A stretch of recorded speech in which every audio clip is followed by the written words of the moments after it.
వాగర్ధావివ సంపృక్తౌ వాగర్ధ ప్రతిపత్తయే జగతః పితరౌ వందే Parvati పరమేశ్వరౌ. Shri Mata Telugu YouTube channel ప్రేక్షకులందరికీ కూడా నా హృదయపూర్వకంగా నమస్కారాలు.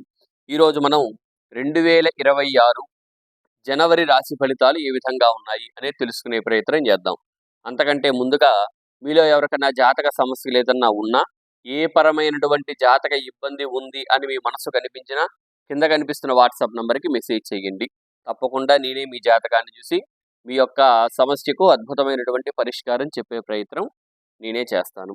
ఈ సంవత్సరం ముందుగా ఈ మాసంలో అందరికీ మనకి తెలుసు నూతన సంవత్సరం అనేది మొదలవుతుంది. ఈ యొక్క జనవరి నుంచి 2026 సంవత్సరం నూతన సంవత్సరం. కాబట్టి మొట్టమొదటిగా ఈ సంవత్సరంలో మొట్టమొదటి ఈ యొక్క మాసంలో అంటే ఈ యొక్క నెలలో గ్రహ మార్పులు చూసినట్టయితే సూర్యుడు 14వ తారీఖు మకరానికి, బుధుడు 17వ తారీఖు మకరానికి, శుక్రుడు కూడా 13వ తారీఖు మకరానికి, కుజుడు కూడా 16వ తారీఖు మకరానికి సంచారం చేస్తున్నారు. ఇక్కడ ధనుస్సు నుంచి మకరానికి ఈ ఒక్క నెలలో 4 గ్రహాలు కూడా సంచారం జరుగుతుంది. అట్లానే చంద్రుడు కూడా సంచారం జరిగినప్పుడు చూడండి, విచిత్రం ఏంటంటే ఈ సంవత్సరం 26వ సంవత్సరం మొదటి మాసంలోనే పంచగ్రహ కూటమి ఇక్కడ సంభవిస్తుంది. దేనిలో? మకర రాశిలో. మరి ఈ యొక్క మకర రాశిలో ఈ పంచగ్రహ కూటమి అనేది ప్రభావం ఎలా ఉంటుంది అనేది మనం తర్వాత వీడియో చేసుకొని చెప్పుకుందాం. ముఖ్యంగా అయితే ఈ మాసంలో రాశి ఫలితాలు ఎలా ఉన్నాయి అనేది మనం తెలుసుకునే ప్రయత్నం చేద్దాం. రాశి ఫలితాల్లోకి వెళ్లే ముందు మన ఛానల్ని సబ్స్క్రైబ్ చేసుకోండి. ఈ వీడియోకి ఒక లైక్ చేయండి. మీ బంధుమిత్రులందరూ కూడా ఈ వీడియోని షేర్ చేయవలసిందిగా కోరుతున్నాం. ఇక మనం రాశి ఫలితాల్లోకి వెళ్ళిపోదాం. ఇప్పుడు వృషభ రాశి వారికి ఏ విధంగా ఉందో చూద్దామండి. వృషభ రాశికి చూస్తే ముఖ్యంగా ద్వితీయంలో గురువు అనుగ్రహిస్తున్నాడు. ఇక్కడ లాభంలో అంటే ఏకాదశంలో శని అనుగ్రహిస్తున్నాడు. నవమంలో సూర్యుడు, శుక్రుడు, బుధుడు, కుజుడు ఈ గ్రహాల అనుకూలత ఉంది. ఒక్క రాహు కేతు అనుకూలత కొంత తగ్గింది వీళ్ళకి. అదేం పెద్ద ఇబ్బంది, ఎందుకంటే 1, 2, 3, 4, 5, 6 గ్రహాల అనుకూలత ఉన్నప్పుడు ఈ 2 గ్రహాలు పెద్ద ఇబ్బంది ఏమి కాదు. ఇక్కడ మెయిన్గా చూసినట్టయితే వీరికి గురువు అనుగ్రహం చక్కగా బాగుంది. గురువు ద్వితీయంలో ఉండడం, కుటుంబంలో ఉండడం, చక్కగా ఏదన్నా కొత్త వాహనాలు తీసుకోవాలి, లేదు గృహ నిర్మాణం, ఇంట్లో శుభకార్యములు, ఇట్లాంటి వారందరూ కూడా చక్కగా అనుకూలత ఈ మాసంలో ఉంది. ఏదైనా వివాహ ప్రయత్నం చేస్తునేవారు, ఏదైనా సంబంధాల కోసం కావచ్చు, మ్యాచెస్ కోసం ఎదురు చూస్తున్న వాళ్ళకి చక్కగా ఇక్కడ ద్వితీయంలో గురువు అనుకూలిస్తున్నాడు.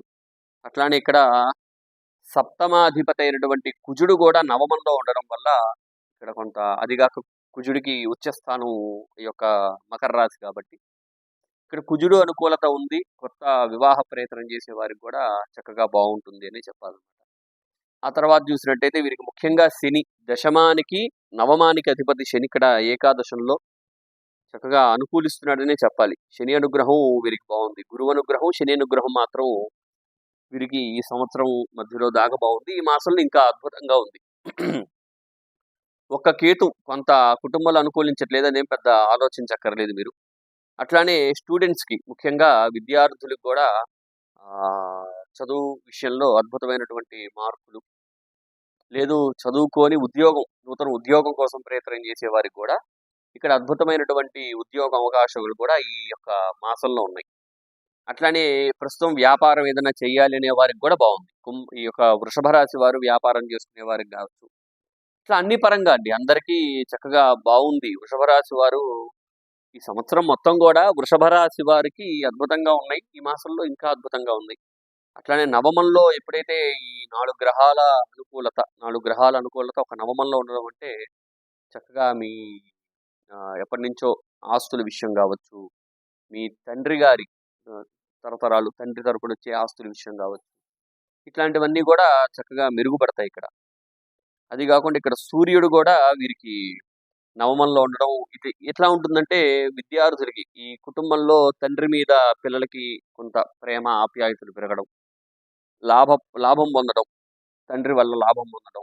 ఎవరు చిన్నపిల్లలైతే, కొంచెం పెద్దవాళ్ళు ఏజ్డ్ అయితే వాళ్ళ పిల్లల వల్ల కూడా ఇక్కడ మంచి లాభం కనిపిస్తుంది. వృషభ రాశి వారికి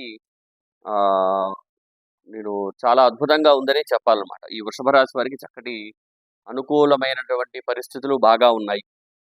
కాబట్టి ఎలా చూసినా వృషభ రాశి వారికి, ముఖ్యంగా ఆడవాళ్ళకు కూడా, స్త్రీలకు కూడా, ఈ వృషభ రాశి ఆడవారికి కూడా చక్కగా భర్త యందు మంచి ప్రేమాప్యాయతలు, అట్లానే సంతాన ప్రయత్నం చేసే వారికి కూడా అద్భుతమైనటువంటి సంతాన యోగాలు కూడా ఈ మాసంలో కలిగే అవకాశాలు చాలా ఉన్నాయి.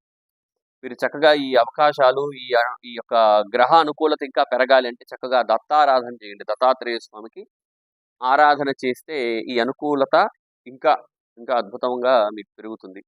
అట్లానే ఇక్కడ వృత్తిలో కొంత ఖర్చులు, ఏదైతే వృత్తిలో వచ్చే డబ్బులు వారికి పంచడం, వీరికి పంచడం, మీకు కొంత తక్కువ మిగులుతూ ఉంటాయి డబ్బులు.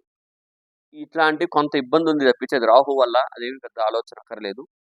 అయితే కొంత ఇబ్బంది ఉంది కాబట్టి చక్కగా దత్తారాధన చేయండి. దత్తాత్రేయ స్వామి ఆరాధన చేస్తే ఈ సమస్యల నుంచి చక్కగా మీరు బయటపడే అవకాశం చాలా ఉంది.